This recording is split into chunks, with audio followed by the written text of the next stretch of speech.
the ability to create a common language with other people.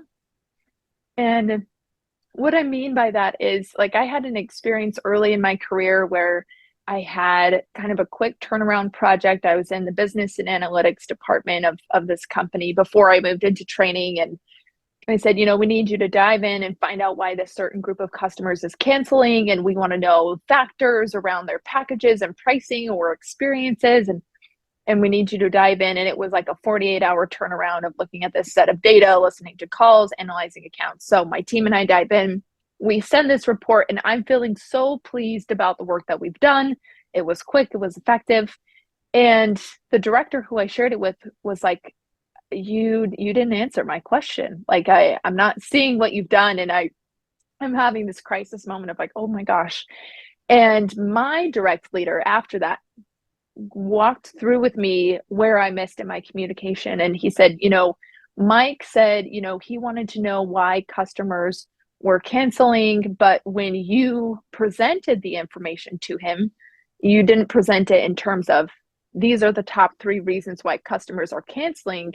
You said, of recently canceled customers, here are different attributes and trends. And so I answered the question, but I didn't use that director's language.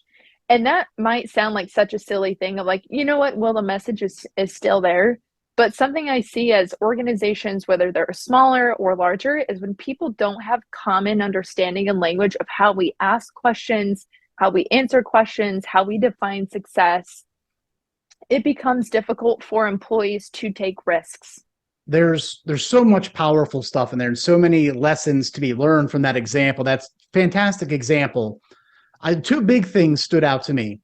One is it's a common mistake that people make when they communicate something is assuming just because they've said it, the person on the receiving end understands what they mean. I need you to go do this, go find this out, answer this question, whatever it may be.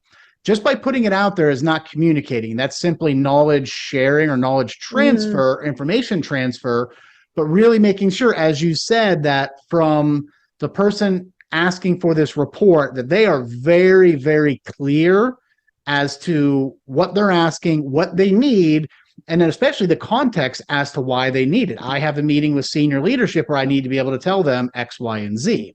So I think that's one thing. When you're communicating something, making sure that the person on the other side really is on the same page as you.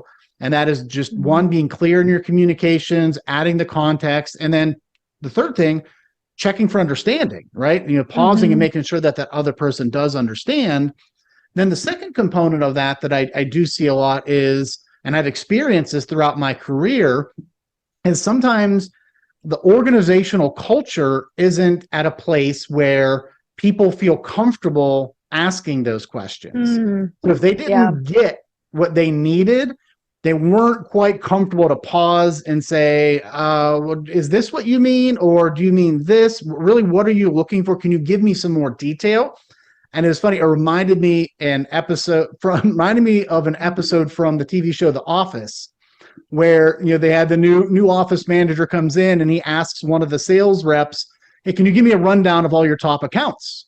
And because the managers knew, he didn't feel comfortable asking what on earth a rundown was, and he spent his entire day stressing and fretting and doing version after version after version.